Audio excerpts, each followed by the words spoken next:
Good evening, everyone. We are in our third class on Olam Haba, and we're in the middle of a piece that's called What Happens Before, During, and After Your Lifetime. So we've said there were 4 stages that the soul goes through. We're in the middle of the third stage. We left right in the middle on point 16. That's in, you're not going to have the same pagination as me, but where it says phase 3, right, there's phase 1, phase 2, phase 3, and we're up to point 16, where this is after you have died, and now you are going into the world of souls. Okay, so we discussed a bit of it, so we're going to continue where we left off, and okay, so now after the person leaves this world, the soul, which remember started in the heavens, started under the throne of God, it returns back to its source.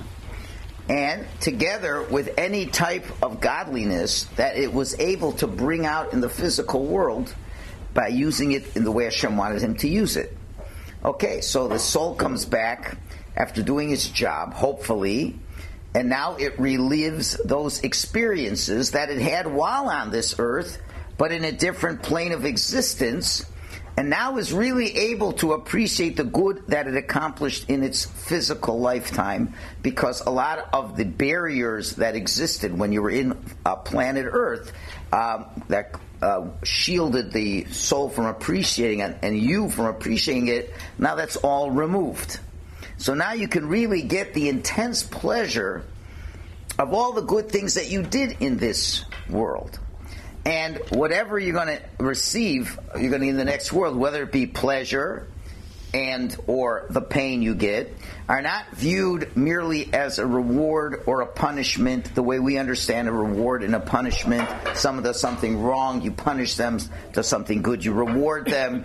But it's rather your soul now experiencing the reality that it created in its lifetime, now in a purer sense, and is able to appreciate the reality of what it has accomplished. You got it? The soul comes down into this world as a body. There's a lot of lack of clarity when you're in this world. When you're doing mitzvahs, you don't necessarily hear the music that you're playing.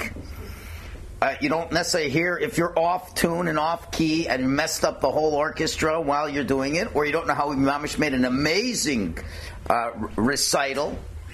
And now when you're able to hear what have happened, so it's not a question of Hashem coming after you and punishing you or giving you this great reward. It's you now experiencing the true reality of what you created in your lifetime, or as we say, you're putting up the volume and you're hearing that symphony.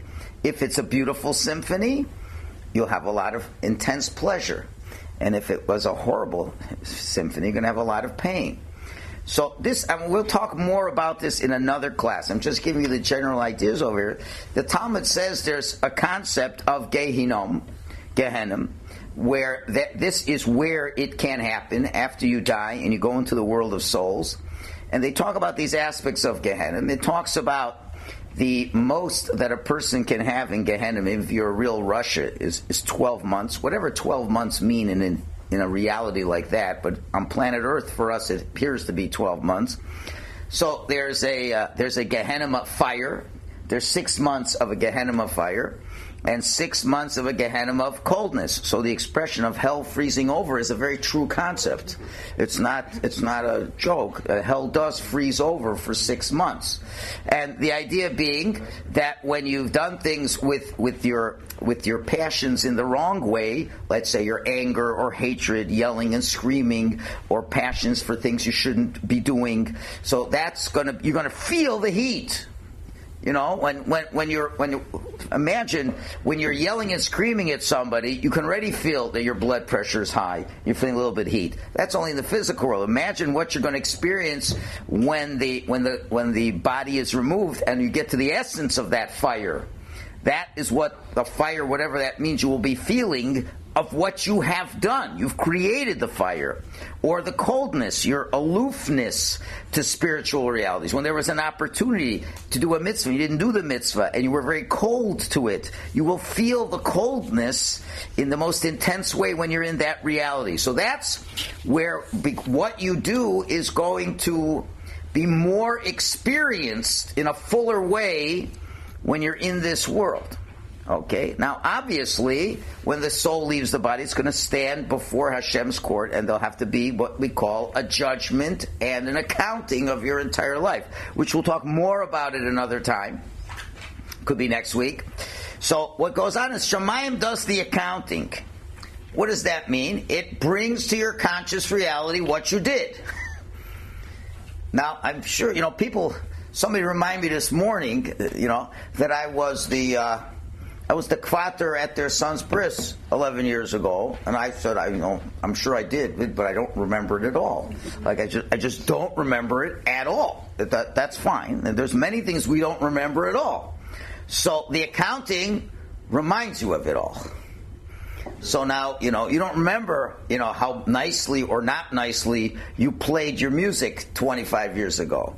So the accounting is, you're going to see exactly how you played it. You're going to see exactly how. That's the accounting part. What do you need an accountant for? You don't know. You have a business. You're buying. You're spending this shit. You can't keep track of what you're doing, right? Or did I make money? I know I spent a lot of money. I made a lot of money. Going back and forth. I have no idea. So all the accountant does is say, this is how much money you spent. This is when you spent over here. This is when you spent over here. This is when you saved over here. This is when you bought this and that and that. Fine. The accountant doesn't really determine any judgment of you. So there's a cheshbon. So Hashem makes the cheshbon. He shows everything to you and exactly the way it was. That is the accounting. Now, the judgment part is only what the soul can do. Because the soul now passes judgment on itself because it really knows how amazing it was, and can sense the amazingness of it, what it did, or it will sense the neglect and the terrible things that it did. It will see it before its eyes in an unfiltered way, and that itself will cause it great anguish or great pleasure. So it's not Hashem coming in with a stick and beating you up in Shemayim and putting you into a fire and burning you up, or playing pleasant music to you. It's going to be coming from you. It's going to be your reality, because you don't have any of these limitations. So now you can see the spiritual realm for what it is. And when you made a bracha with kavanah one day and you didn't really know if it accomplished anything. I mean, you made brachas today. Do you really feel you accomplished something? You have no idea. You do it because Hashem tells you to do it. You try to have a little more kavanah. But then when you see what really happened in the next world, when you had real kavanah, you go, wow! I did that? Oh yeah, you did that. Oh, that's gewaltig. And then if, God forbid, you didn't make a bracha, then you see how negative that was, and you really feel terrible that that's what happened. So now you're really being able to really view your life exactly the way it is based on what you did. So that's really what's happening to one extent as we're going into this phase 3 reality. Now there is a place, as it were, called Gan Eden in Shemayim, and that's where you're going to experience all the positive actions, and in the most enjoyable way. Okay? Now, this place, when you're going into Gan Eden, and this is what we call the waiting room, so to speak, where you get a taste of what that infinite pleasure will be when we're going to get to the world after this, which is coming up in stage 4.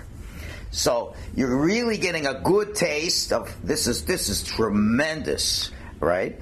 And but it's only a taste even of what's still yet to come when it reunites with the body. And here's the critical point. I'm going to say this point a million times over this course. Gan Eden and Olam Haba are not the same?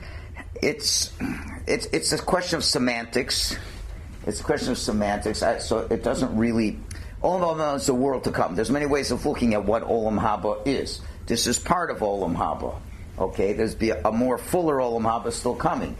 So, if you want to be technical, we could call it, this is the Olam HaNeshamos, the world of souls. Okay? So, the degree of pleasure you'll get in Gan Eden, in the world of souls, is based entirely of what you did in your lifetime. Okay? That's why knowing what Olam Haba is makes a big difference as to how you deal with your Olam Hazeh. That's the point over here. Now, Gehinnom is the opposite. You're experiencing the destructiveness that you did, and that's going to be experiencing tremendous pain of Gehinnom. And that truth of that destructiveness is painful to the soul, and at the same time, it cleanses and heals the soul as well. Okay?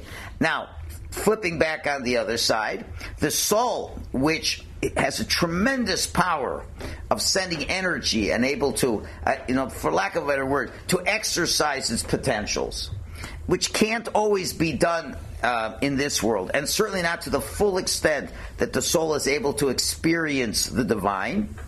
Once it's removed from the body, it's able to experience this closeness to Hashem in the most incredible way, and the soul is, so to speak, ready to grow. The soul grows in this Olam HaNeshamos. Again, so the soul starts off stage 1, this nice little soul that's enjoying being close to Hashem, but hasn't really earned anything. Comes down into this world, and now it works hard to earn all the spiritual growth it's able to accomplish. And then when it comes to the Olam HaNeshamos, it's able to now totally re-experience that reality and grow and become much more powerful. And it'll prepare itself for stage 4 is when it reunites with the body at a later date. Now, of course, generally speaking, the soul does far more good in its lifetime than evil. Okay? The core of your soul is unbelievably good. And what we do are eternally great things. In other words, we really have things stacked in our favor. When good is a true reality of Hashem, evil, so to speak, is a faux reality. So whatever evil you do can never be that real and that permanent. Whatever good that you do is real and is permanent. So the good things that you do as a Jew, that is going to remain forever. The evil has a reality, but a limited reality. So the full brunt of the evil you created can at most be experienced only in the 12 months of Gehinnom.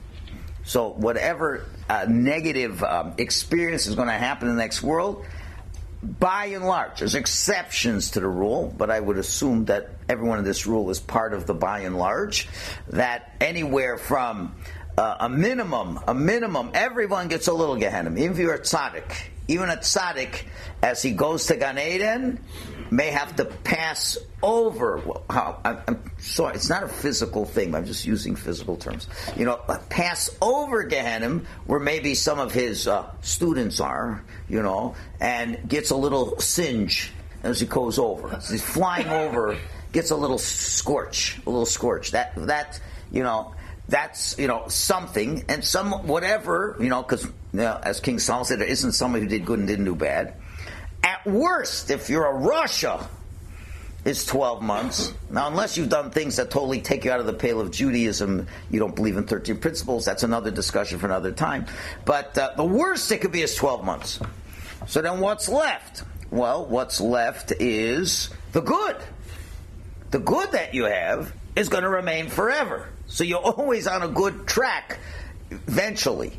Even in Russia, as the Gemara says, even the Jews that are wicked, they're like the pomegranate. We're full of mitzvahs. We still have mitzvahs. Now, obviously, the Russia does not have as many mitzvahs as the tzaddik. Okay, so the tremendous positive experience that he gets in Olam HaNeshamos will be much less than that experience that the tzaddik gets. Okay, now you had a question. Somebody had a hand up. No, I have a question. Yeah. What's the purpose of the soul reuniting with the body in Olam Haba? We're going to get to it. We haven't gotten there yet, so I'm not going to answer it, but I will today. We'll get answered. Yeah. I'm having a hard time understanding how evil is short-lived and good is. Because evil has no permanent reality. Hashem is only good. Hashem creates evil through the absence of good, and that is a phony reality that can only last so long. It doesn't come from a real positive source. It comes from a lack of good. So it doesn't run on reality, on an infinite reality. That's just the way it works. So even if a person does or doesn't ask for forgiveness, even if a person does or doesn't do tshuva, you're going to say that it just kind of melts out at the end? Yeah, but there's going to be a lot more Gehinnom for someone who doesn't do tshuva than someone who does do tshuva. Okay? In other words, for every negative behavior that you do, it creates a certain negative reality. It creates negative reality within you. It does something not good to your soul. It does something to the reality of the world. And it has to be repaired. And it can be repaired and must be repaired till the evil is, as we say, extinguished. So the best trick in the book is to do tshuva and go through a emotionally trying, painful experience of tshuva. If you look in Rabbeinu Yonah, there's 20 steps to tshuva. It's not as easy as just showing up to Shul and Yom Kippur and beating your chest. It's not that easy. So there's a certain amount of pain that you go through, and it's able to clean it out. Again, you can clean out almost everything you've done bad in your life. What about if Almost. leave behind you or legacy? I'm sorry? That's coming up. That's coming up. That's coming up to the next point.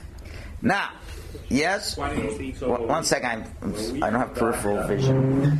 Will that memory all be washed out? No. So you'll see the evil people that you knew in this world will be back. We're going to talk again. Say your question. Focus, please. I'm trying to. But like a Hitler, are we going to see a Hitler? Oh yeah. When the big day comes, Hashem's bringing him back, and He's roasting him in front of everybody. No, but that's different than what you said before, where the person's... But it'll be all cleaned out, so when we see him back here, he'll be sitting beside us. Will that all be cleansed out when everybody's resurrected again? No, I'm saying only... You said it's all cleaned out. Jewish people, yeah, it's going to get cleaned out. The evil will be cleaned out. Of the Jewish people, Hitler did such terrible... We're talking about Jews now, right? Just Jews. The real bad people, Hitler, Nebuchadnezzar, all these people, Hashem's saving them for the big barbecue at the end. Because we have to see ultimate justice. God has to show ultimate justice. And when the world comes to its ultimate perfection, the really wicked people got to be destroyed in front of everybody, as it should be. But your standard garden variety Jew, who has done his share of bad things and his share of good things in the world, so Gehinnom is where it really is going to hurt, as it were. Then it can get cleaned out, and a lot of that negativity can be removed. There's still going to be some aspects of it which we may touch on today, but a lot of that is gone. Yeah. If an neshama can be cleansed through going through Gehenna, worst case is 12 months. Why do you need reincarnation? Why do we? We didn't get there yet. Okay. We're going to get there. Okay. Now, next. Now, a soul's experience of Gehenna through and can be mitigated by the action of his or her children and loved ones here on planet Earth, because the Talmud says that a child is an extension of the parent.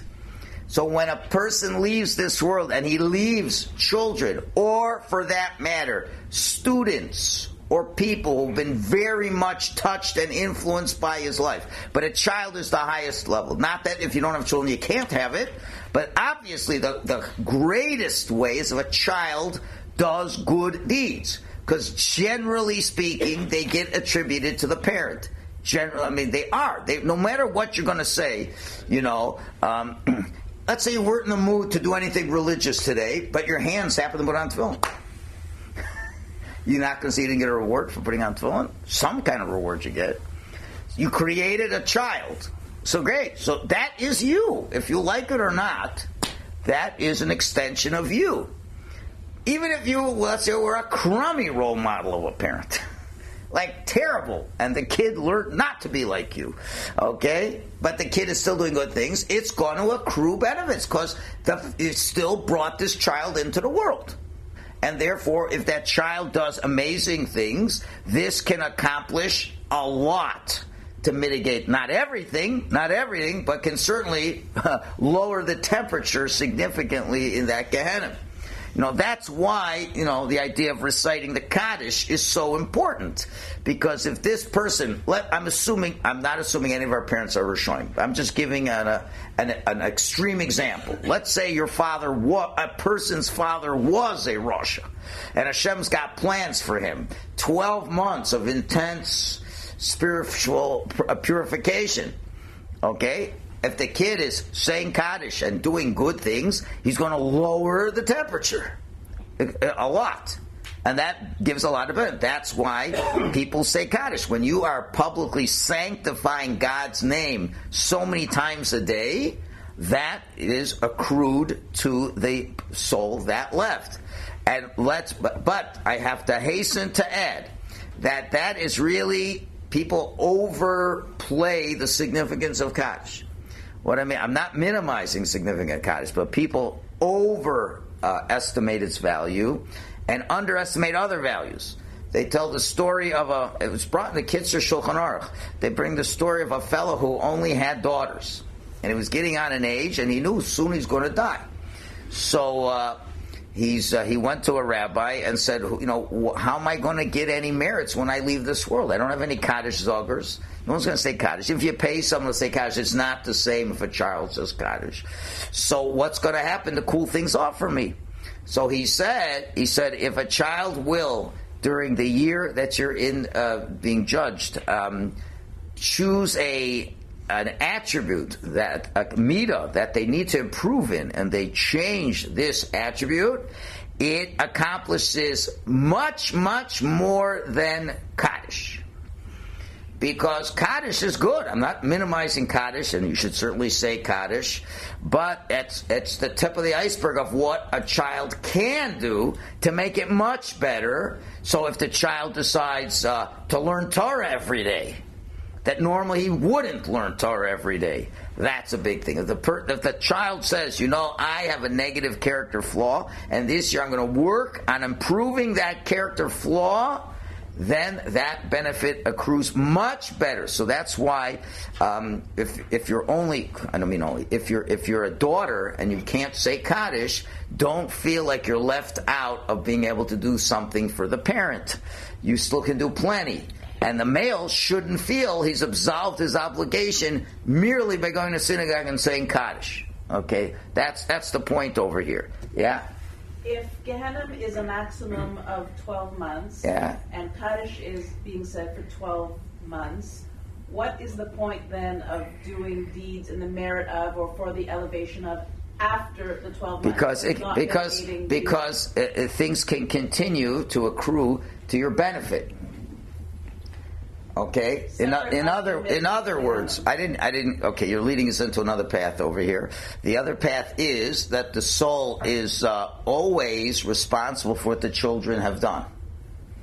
So if the child continues to do good things, so the parent will benefit more. Now, in the positive way, there's no more Gehinnom. Well, okay, it's getting a little complex. Let's say the parent was a bad parent, really, and was a bad role model. And the child soaked it all in, and is just as rotten as the parent was. As a matter of fact, even became more rotten than the parent. Was a good student of the parent's rottenness. So now, there's this idea where they say, let him rest in peace. We don't believe in that idea. So let's say, okay, after a year, the father got hammered. Let's say he was a real Russia. He got 12 months ahead of him. He says, okay, Baruch Hashem, the year's over. Then he said, not so fast. Not so fast. Now comes the Yortzeit. The Yortzeit, they say, okay, we got it, let's say it's simpler. Comes Yom Kippur, right? Now the real way that holiday is called is Yom Kippurim, which is in the plural. Day of Atonements. Why is it Day of Atonements? Because not only do the people on planet Earth need atonement, but the people up in the heavens need atonement. Why? Because on Yom Kippur, Hashem judges everybody, and even if you've left this world, you're judged again for all the misbehaviors that are attributed to your role modeling. You follow? Mm-hmm. So now there's gonna be some more stuff going on over here. In other words, when you verbally abused your child constantly, and I'm giving extreme examples here, or when you kept telling a child that the most important thing in life is money, and the least important thing in life is Torah, and the least important thing in life is mitzvahs, and you become rich, and no matter what it takes, even if you have to stab people in the back. I'm just giving you an extreme example here, right? Just to make the point. I'm not suggesting anybody had parents like this. I'm just saying. So now this parent for the 12 months is going to get it, right? So now his child was a good student, and his child is just like dad, and doing all these bad things. Well, who's that going to kick up to? The Father in heaven. So now he's going to get some more of reliving this Gehinnom, because it's what do you call it? It's dynamic. It's dynamic, right? That's why Yaakov Avinu, when it says by Korach, and it describes his lineage, Korach, the son of this one, the son of this, till Levi, and then it stops and doesn't go to Yaakov. And why does it go to Yaakov? Because the Torah is testifying that, Korach, a little bit of his bad, goes all the way back to Levi. And Levi's a little bit responsible. But the Torah says, but Yaakov had nothing to do with it. Yaakov was such a good role model that someone 5 generations down the line can accrue to what he did wrong. So therefore, it's never totally finished, as it were. And then, whatever Hashem has to do to fix things up again. So just because the year's up doesn't mean it's not over. But on the other hand, on the positive side, that's why, for example, when Shaul contacted the witch to bring the soul of Shmuel back, so Shmuel was like in Gan Eden. He was in Gan Eden. All said, "Come here. We got to re-examine you." What? He was terrified. The soul, Shmuel was terrified. He asked Moshe Rabbeinu to come with him.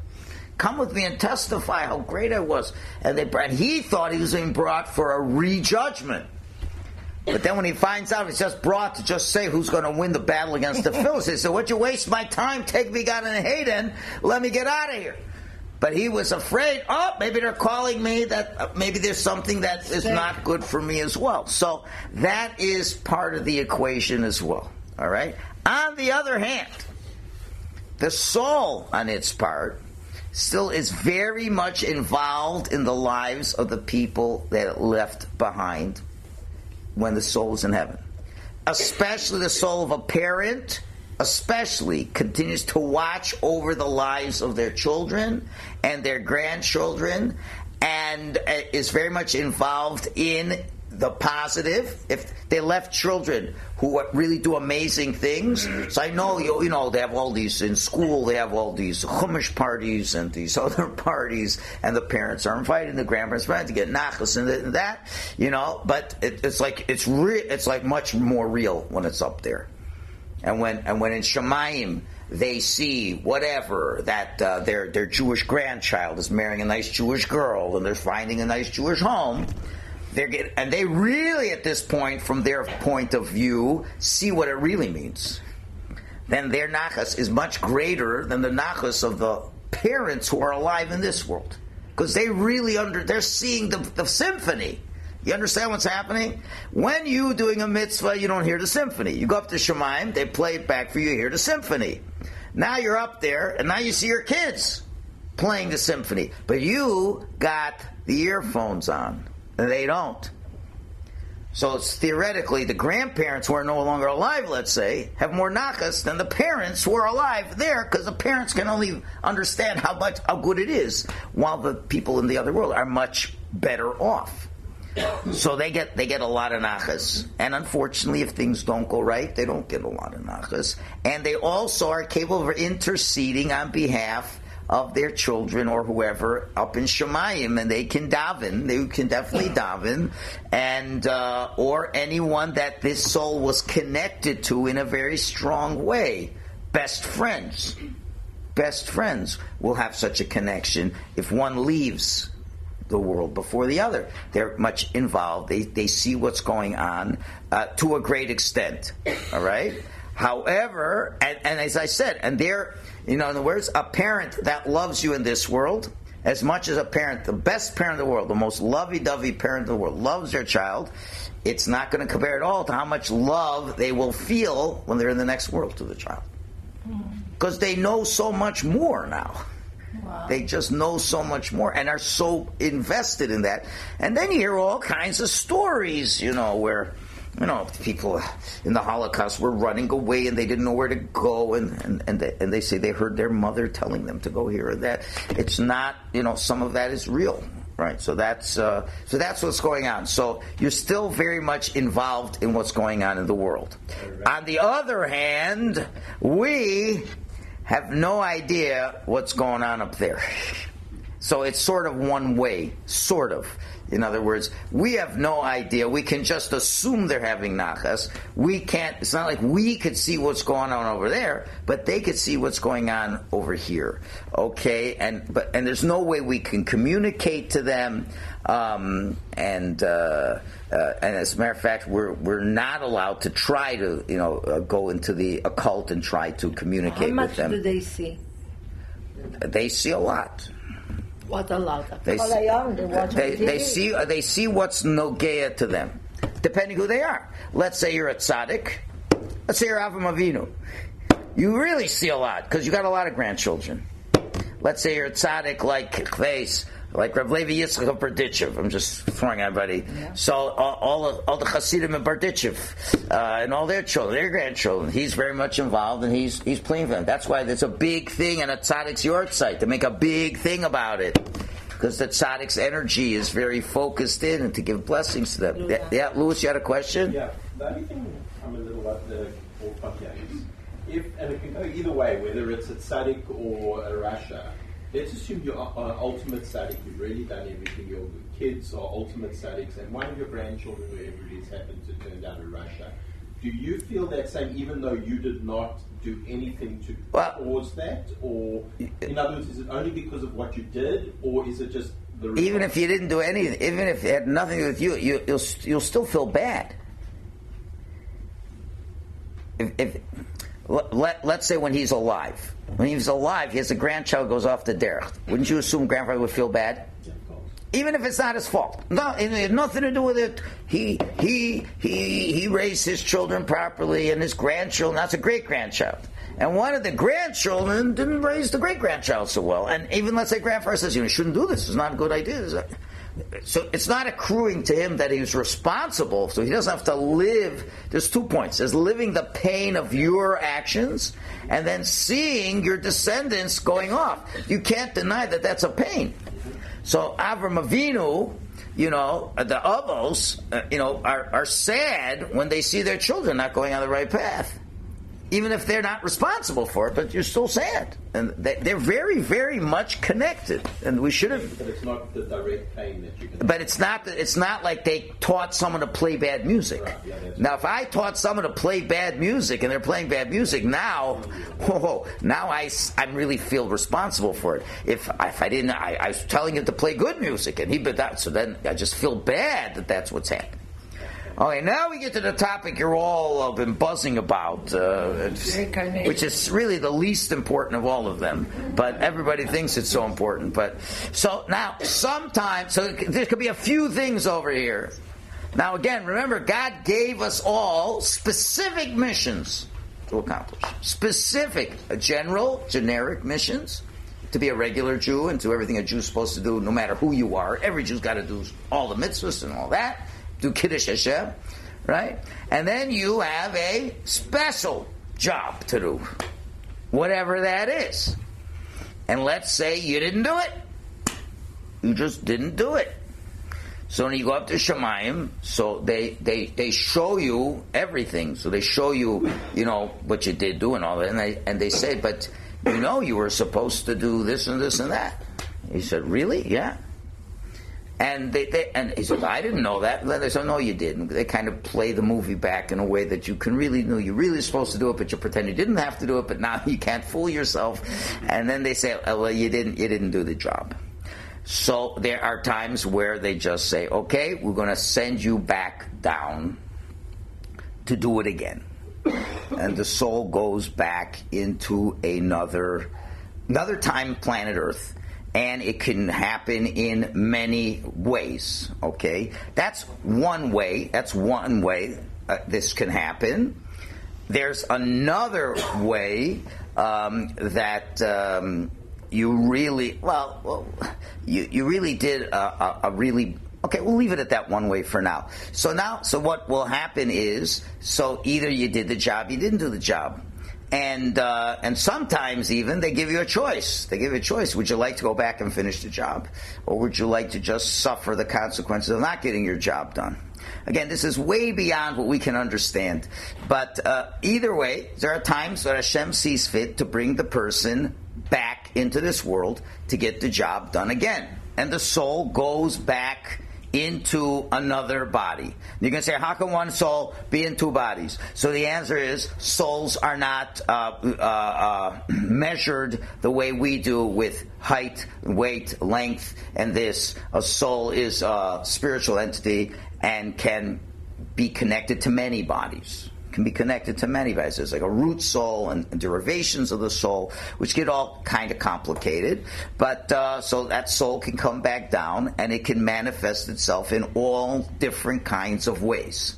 And the simplistic way is, now you come back the next time, and this time get the job done right. So therefore, it doesn't even go through any of the processes that we've talked about. It's not going into Gehinnom, it's not going to Gan Eden, it's just say we're just sending you back down, and this time get the job right. How and why that's decided, you leave it up to God. We don't make these decisions. Okay? And that may explain why certain people are particularly drawn to particular mitzvahs, so to speak, because deep down in their soul, it realizes I've come back this time to get the job done, and therefore it's more focused on the mitzvah, so to speak, of doing this. It's a very complex thing, and thank God, only God has to worry about it. It doesn't make a difference. Here's the point. I know the next thing. I wish I could find out where I'm in this game. So the answer is, it doesn't make a difference. It's not healthy to think about this so much. Leave it up to God to think about these things. I know there are people who go through these, I forgot what it's called, where they can hypnotize you. What's it called? Soul regression and all this. People want to know, what am I supposed to do in life? And you get a soul regression and you find out. And it's true. I mean, you could do it. Soul regression, and the last time around you were, let's say you're an Anglo-American here in Toronto, and they find out that 500 years ago you were Chinese, and you're an Anglo-Canadian man, and then 5 years ago you're a Chinese woman. Okay, but the soul doesn't matter. Soul does gender equality with a soul, so to speak. So it could happen. So then, and maybe you could find out what it is. But I don't recommend it. I don't recommend it, because anybody who really is in touch of themselves, they know what their job is. They know what your job is. And the simplest way of knowing your job is know where your faults are. Everybody's created with faults, yes? Mm-hmm. Can everybody point to their faults? Of course. Yeah? Can we all say that we've done an amazing job and perfected ourselves? No. Do we know what we have to work on? Yes. Yeah. You know your job. You know your job. Now, I'm oversimplifying, but it isn't that complicated. On the other hand, there's sometimes an opportunity comes to you that's a very special opportunity, and you got to say, this is coming my way, I got to do this job. That's all there is to it. And you can't lose by, the worst can be is you did an extra job. So, I'll just give you an example. I don't know what I know a lot of my jobs are. I don't know how many jobs God gives. God can give you more than one job. He can give you 10 jobs, 20 jobs. He can give you 1,000,000 jobs. It could be a lot of things.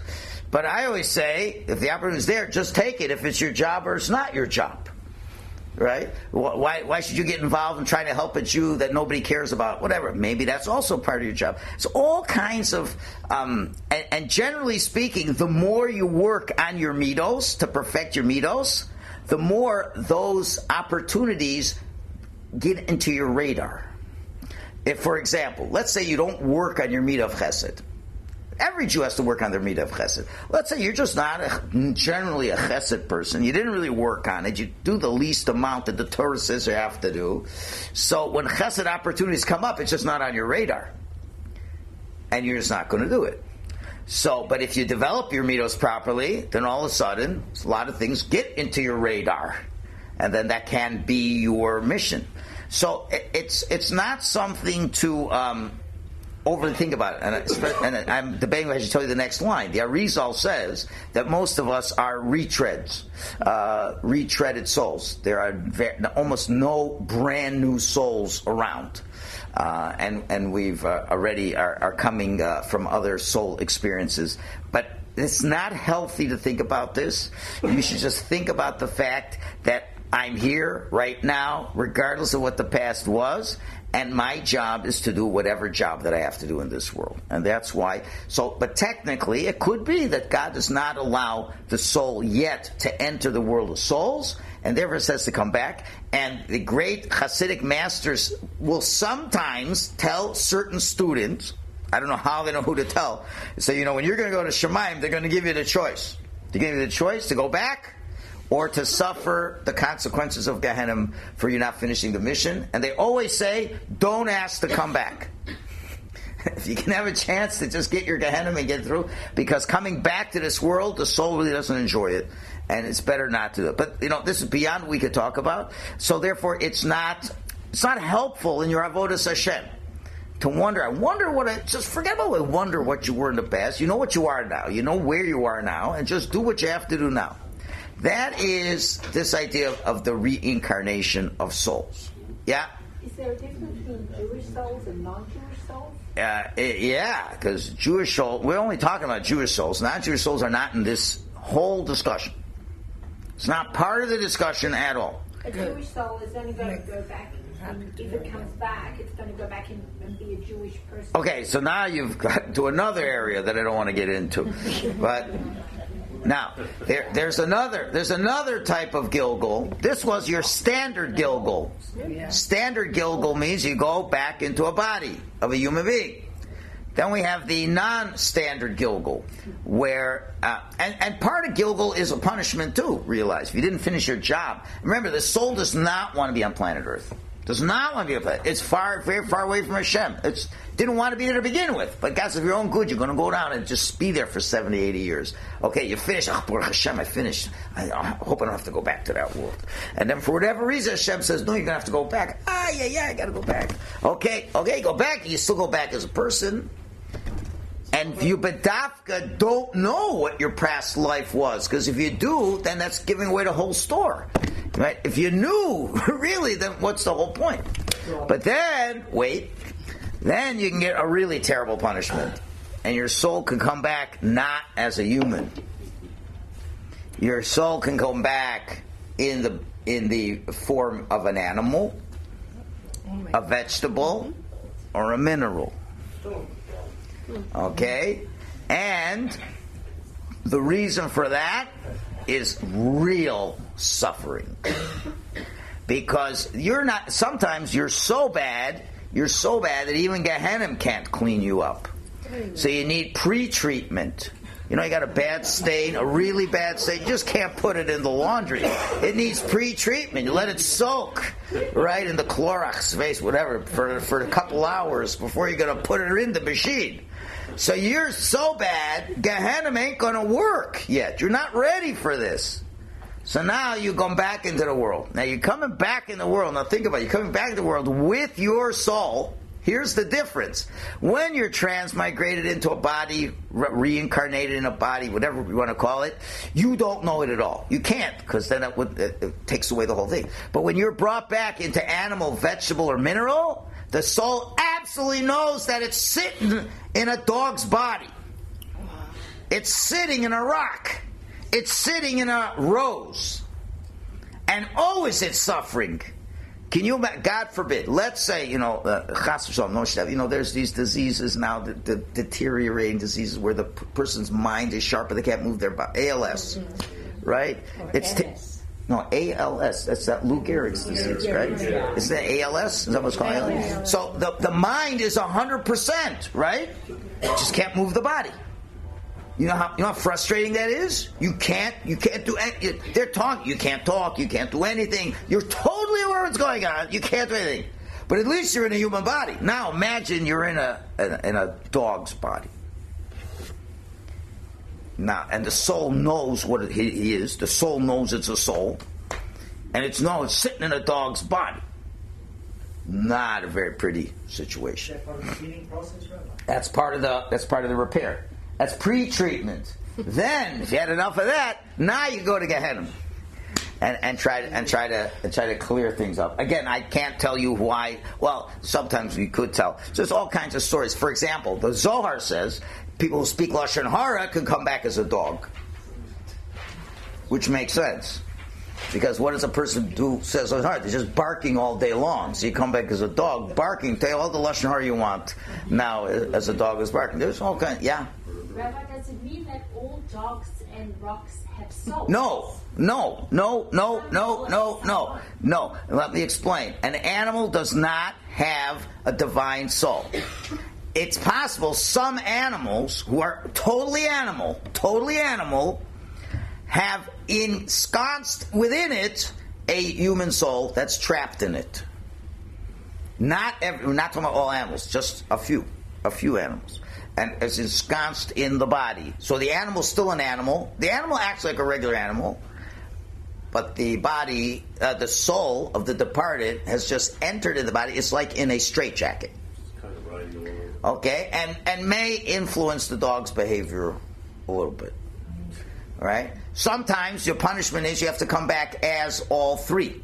I mean, you start off as a mineral, then you go, there's crazy stories. They bring your soul into a mineral, and then from the mineral you go to the vegetable, and then from the vegetable you go to the animal, or vice versa, depending on how terrible you were. And those things have to happen. You know, they tell a very famous story, I'll just say it briefly, with Yosef Chaim Sonnenfeld. This happened around the 1900s. So there used to be a person in Yerushalayim, his job was to wake up all the Jews. They didn't have alarm clocks. So at 5 in the morning, he knocked on every door, told them to go to Shul. Okay, and he did that 7 days a week, even on Shabbos. So now there was one non-Haredi person who lived in the old city, and he didn't appreciate this guy knocking at 6 o'clock in the morning, waking up people for Shabbos morning davening when he didn't daven. So he didn't like it. So he said, one day I'm going to fix him. So what does he do? He collects a whole bunch of, a big bucket of disgusting liquid, okay, refuse and all this kind of stuff. He says, when the guy walks by this Saturday morning, I'm going to dump it on him. That'll quiet him forever. So it is. The guy walks by, he says, time to get up, and the guy douses him with smelly.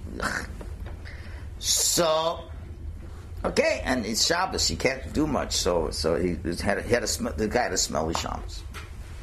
Okay, that night, the man who spilled the water mysteriously died from a heart. This is a true story. Mysteriously died from a heart attack.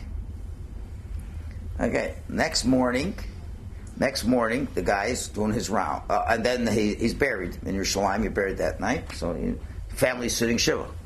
The next morning, the guy's doing his job, knocking on the doors. All of a sudden, out of nowhere, comes this black dog and starts barking and starts following him along that hour route that he goes around the old city. And it's just dogs just following him. Okay, then when he finished knocking, the dog ran away. Next day, he goes to wake everybody, and this black dog comes out of nowhere and starts following him around again. 2 days, 3 days. Something's mysterious. He goes to Rabbi Yosef Chaim Sonnenfeld. So he says, well, like, what's going on over here? He says, what a coincidence. This black dog's following me. So Rabbi Yosef says, so tomorrow, call him by the name of the guy who died and see what happens. So the next day, the dog comes by, and he calls him, whatever, Chaim Yankel, what are you doing here? Right? Calls it. The dog goes berserk. He was going up the wall. So he tells that to Rabbi Yosef Chaim Sonnenfeld. So after the Shiva is over, Yosef Chaim Sonnenfeld, and the dog every day is just following him. So after the Shiva is over, Yosef Chaim Sonnenfeld calls the widow and the children from Shiva and said, I need to talk to you. And he tells him, sorry to tell you, your husband really did a very bad thing to this fellow. And now he's the dog. He's the dog. So what are you going to do? So he prescribed a program of a tikkun for the soul. And a number of things had to be done. And one of the things that had to be done is that the family had a promise that they and their children and grandchildren, since the father wanted to stop people from coming to Shul, your job is to keep people in Shul. And we know in Yerushalayim in those days, the nights were very cold. And to go around to all the base medrashes and bring hot tea to all the people who are studying Torah to continue to study Torah. And he says, and I will learn Mishnayos to elevate his soul, blah, blah, blah, blah, blah. And then he tells the guy who's waking up people, tomorrow you'll do the following. So they all agree to this. And the next day, the dog comes by, and the guy says, Rabbi Yosef Chaim has exonerated you, and now leave the dog. And goes, arrgh, and jumps out, and they never see him again.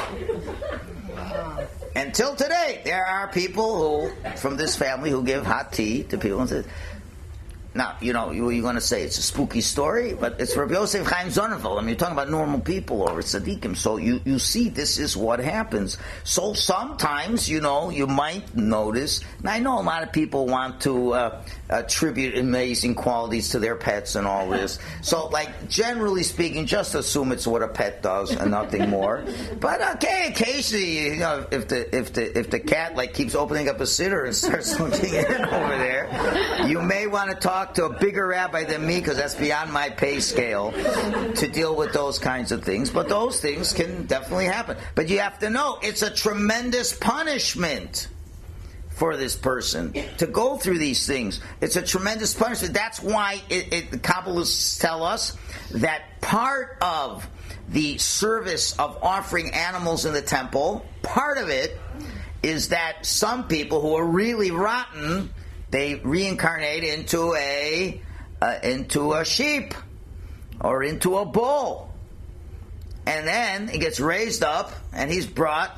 And then there's a person who did a sin, just like that guy did, and had to bring a korban. And that guy, I guess, never did bring a korban because he was a real Rasha. He never did tshuva, so they have to pick a sheep or a bull for the korban chata. So who are they picking? They're picking Willie, who's in the bull's thing. And believe me, the Kohanim knew. The Kohanim in the Beis Hamikdash, they really were spiritual fellows. What are those Kohanim doing all day long? That they're only working 2 weeks a year. They're probably learning Kabbalah, all this kinds of stuff. They're learning all Torah. And sometimes when they see a certain bull, they say, this is not a regular bull. This is a real guy coming for his tikkun. So they're talking to the bull too, and there are all kinds of things going on over there. And they shech the bull, and now he's made his mark, and he is ready to go. They say from the Baal Shem Tov, when he would do his Tish on Shabbos, and the Hasidim were eating the kugel, and he saw one chassid left over a piece of kugel, and the Rebbe Baal Shem Tov said, why aren't you finishing the kugel? He said, I'm not hungry. He says, finish it. It's good for somebody.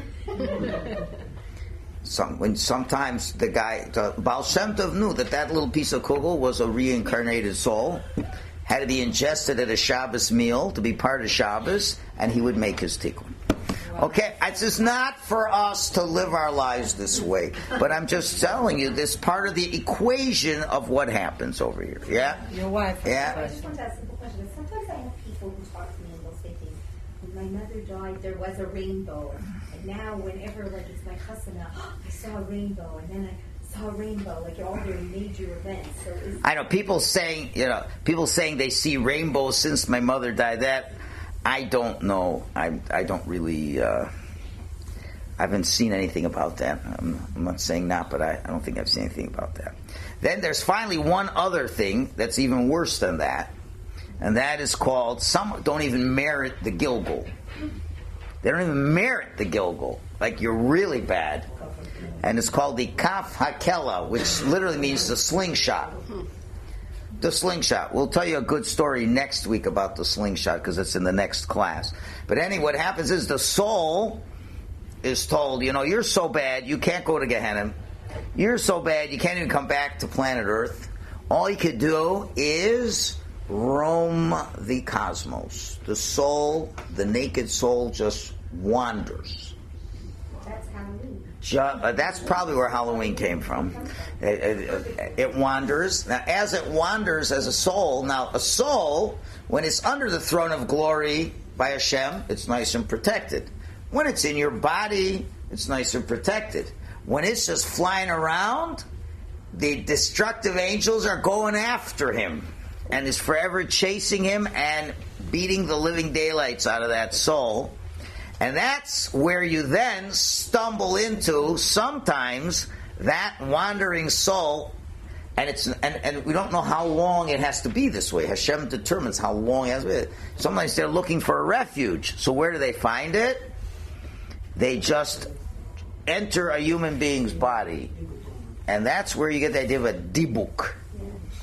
There are real stories. I'll tell you next week a story about that because it pertains to the next point I want to say. But where it's like, let's say you're here, okay? There's a person here, whatever, and then just another soul just comes inside of you. And when that happens, it wreaks havoc because your body can only take one soul at a time. So when another soul happens, it causes all kinds of physical ailments, distortions. The person usually will be very ill or unconscious, or not able to speak, or muted. All this not bizarre things will happen, and then if people know how to talk to the Dibuk, you'll hear voices coming out of the person's insides without the person moving their voice. It's a whole story for another time, but that's what also comes from that. So those are all kinds of things. If you're not good enough to go to Gehinnom, what? Ventriloquist. That is not, no, ventriloquist just it throws his voice. You're talking, there is a real soul went into the person. Now, again, that causes such a disequilibrium because one body can only take one soul, and a foreign invader has come in. So usually it manifests in the person like choking, and they vomit, and they can't take what's going on over here. So then you need a Kabbalist. This I think the exorcist idea comes from, and there's real stories. We're talking stories with the Chafetz Chaim over here. We're not talking about the Chafetz Chaim. You can't get more yeshivish and non-Kabbalistic than the Chafetz Chaim. Chafetz Chaim exercised dibuks. Rabbi Chana Wasserman was involved in exercising. Besides all the Hasidic Rebbes, so I was their standard fare. But I'm just saying that existed. It certainly existed because and they wanted to stay. Why did they go there? Because then the damaging angels can't touch them in there.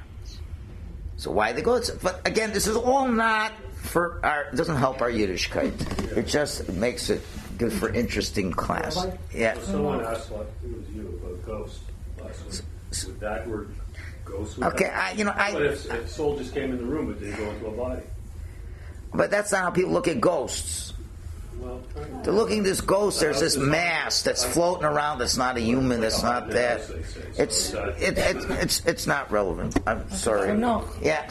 Go ahead. Like if God is deciding, okay, there's a Gilgul, and if it has to be a human body, a human form. Yes. So if it is a Jewish soul, it will come as a Jewish soul, or it could also be a non-Jewish? It could be a non-Jewish soul as a punishment too. Could be. How is he going to do all that?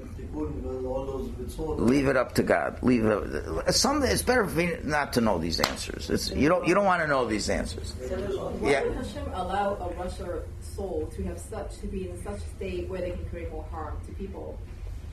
Like they would be. Okay. So I've got in the next handout. I got a story that's going to answer your question. It's going to answer it. I'll just say, leave one more thing. Sometimes God, has a sense of humor. I mean, I don't have a sense of humor. He does. So sometimes you see like husbands and wives, they mamish, whatever. Let's say the wife is mamish tormenting the husband. It's like mamish tormenting the husband, making the husband's life miserable. So there was a story I forgot which Rebbe, or was the Arizal? I don't remember. I could forget. The Arizal, somebody. The guy goes to his wife, to the Rebbe, he says, "My wife is terrible. She's a witch." Now, this is going like hundreds of years ago. People just didn't get divorced in those days. She's terrible. Whatever I want, she just makes my life miserable. What should I do, Rebbe? Should I divorce her? Rebbe thinks. He says, "She's your tikkun." What does that mean? Well, both of you are Gilguls. And in the past time, you were married before, and you were terrible to your wife. You were terrible to her. You were abusive, all these things. So when you came up Shemaim hundreds of years ago, you came up and God says, "You're a rotten stinker." And then the wife came, "I feel so sorry for you." And remember, when you come back, when you leave this world, there's a lot more I didn't tell you. If people did things bad to you, you're still upset about it. Let's say somebody killed a person. A Jewish guy gets murdered by another Jew. He goes to Shemaim. He's just saying, "Oh, everything's fine." He's upset that the guy killed him. And he can shake the heavens to do all kinds of things. He could say to God, "I'm making a request that this guy should have this problem." And God's got to listen to him because, after all, he's a victim. And there's all kinds of stories about this. The soul of Navos that was able to trick Achav to do things. There's a lot to be said. We'll talk more about this in the future weeks. You come back, there's lots of feelings over there. Certain feelings are feelings. Even if you're dead, you still have these. The soul really feels. And it can have nasty feelings too. So anyway, the Rebbe says, "Listen, you were the rotten, stinking husband before. And you came up, and Hashem said, 'Yeah, you're a terrible husband.' The wife was victimized, and she felt bad. So I said, 'Now we're going to fix it up. We're going to come back down now. Now the wife is going to victimize you, and that's going to clean the whole slate.' So you know what? Just take it. Take it. This is the tikkun. If you just live your life and accept this treatment, that'll be the tikkun. So when you come back to it." So he comes home back to the wife. And the wife, of course, is doing terrible things to him. And he's smiling. The wife insults him, says, "Yes, dear, I love you." The wife, doesn't make him supper. "Oh, I love the way you don't make supper." It's like mamish. And the wife's going, "Oh, what's going on over here?" Well, usually you're yelling back at me. And says, "I'm not telling." So she makes him really upset and says, you got to tell me. I'm not, you got to tell me. You are my tikkun.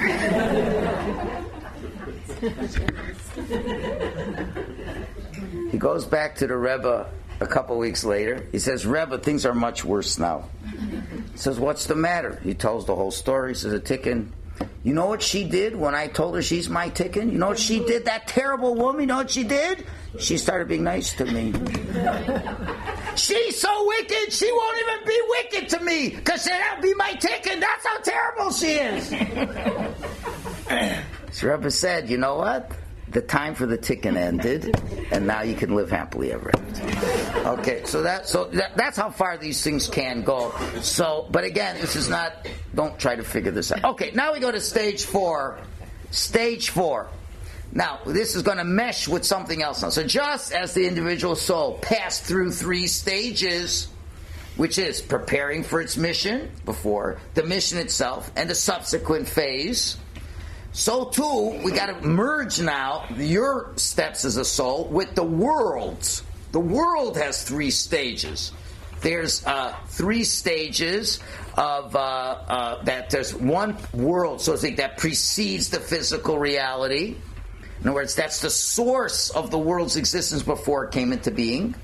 Then comes the era that we understand as Olam Hazeh, this world, for the 5,780 years plus. They're in this world. And then comes the next stage, where humanity as a whole has completed its whole mission. There's a universal mission of the Jewish people, with the ultimate goal is to make the world the ultimate dwelling place for Hashem. Not just a little temple, the entire planet Earth becomes the temple of God. That's what we call the universal reward. And that is the real official name of Olam Haba. when the world as we know it, planet Earth as we know it, will be the permanent, or almost permanent, Olam Haba. So now we have to discriminate between that and Gan Eden. So it's very important. This is very important now. There's a major difference between the soul's individual reward, world of reward in Gan Eden that we've discussed, stage 3, and the universal reward of the world to come in stage 4. Okay, Gan Eden that we've been discussing all along is a spiritual world. When you die, you go to the world of the souls. You go to Gan Eden or Gehinnom, whatever you're going to. It is just souls without bodies. That's for a long time. The world to come is a physical world, inhabited by souls with physical bodies, although they're much upgraded models. The physical body we will have in Olam Haba will be a much upgraded model. I can't give you a precise description, but it will be something to the extent that right now you don't sense that your body is a garment to your soul. It is, but you don't sense it. You sense that your body is really looms larger than your soul even. In the Olam Haba, it'll be absolutely clear to everyone that your body is not more than the shirt you're wearing. And you will give it much less significance. It'll be like the junior. Right now, if you say a body and a soul and ask you, who do you feel is the senior partner, who's the junior partner? I know what you're going to say, but you honestly feel that the body is the senior partner and the soul is the junior partner. It's hard for you, even though you know it's not that way, but you kind of feel it is that way. In the next world, it'll be absolutely clear. There's no way you're going to make a mistake and think that your body is the main thing. Your body will clearly be the junior partner. We could, let's say if you had a translucent body, and your soul was illuminating through your body. Would you for once think that the body is the main thing? So we will have those kinds of bodies. The rabbis don't go into more than this, so I can't tell you more. But in the world to come, the physical reality will be so perfect, it will house the divine reality of your soul in such a way that it's clear that the soul is eminently big, and the body is adjunct to it. It's connected to it, and clearly seen as an appendage to the soul. Okay, that clearly will be. So while in today's imperfect world, the soul experiences reward only after it departs from the body, from the physical. Like in this perfect world, it's harder for your soul to appreciate the good spiritual things until you go to the world of souls. Into world to come, the soul will completely enjoy everything reality of being with Hashem, and the body will be very happy to be an appendage to it, and will also really appreciate this, and doesn't have all the nasty demands of feed me on time and all these other things. And the Nevi'im spoke of a time when all who died will be restored to life, their bodies will regenerate, and their souls restored to their bodies. Various psukim in Yeshaya that say death will be removed forever, the world will be filled with knowledge of God, etc., etc. And that will end what we call the era of achievement up to that point. There'll be no veil of physicality anymore to conceal the truth of Hashem. It'll be absolutely clear, and look at this, goodness and godliness will cease to be something we do and achieve, like we did in this world, or even grow in the world of souls, but it'll be who we are, and that will be experience of goodness will be absolute. That is the Olam Haba, the ultimate Olam Haba we're talking about. That's stage 4, totally reunited. And again, how good will the feeling be? Definitely correlates to how you lived your life in this world. Depending on your Olam Hazeh experience, doing the will of Hashem, And just like we said, in the world of souls, you will enjoy this reality. The soul will enjoy or suffer the consequences, the natural consequence of its behavior. And things get fixed up a lot in the soul world, where the soul really gets stronger and the negative parts of one's life are removed. But then when that new soul comes back into that rejuvenated body, there'll be many, many different levels.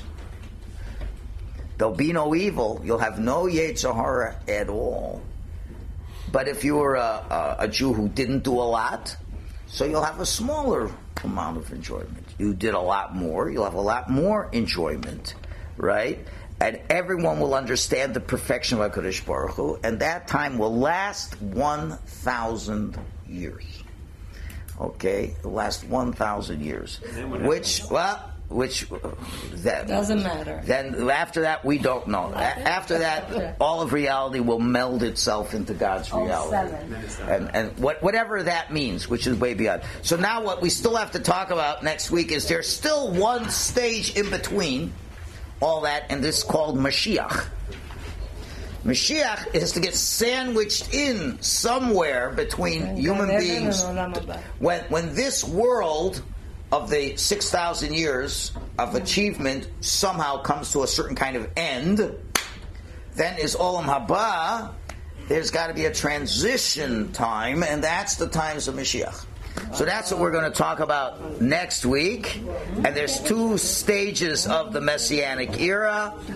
And then we'll go back to the soul and exactly what the permanent realities of the soul are going to be. So stay tuned next week. Next week. Next week. Next week. Next week. Next week. Next week. Next week. Next week. Next week. Next week. Next week. Next week. Next week. Next week.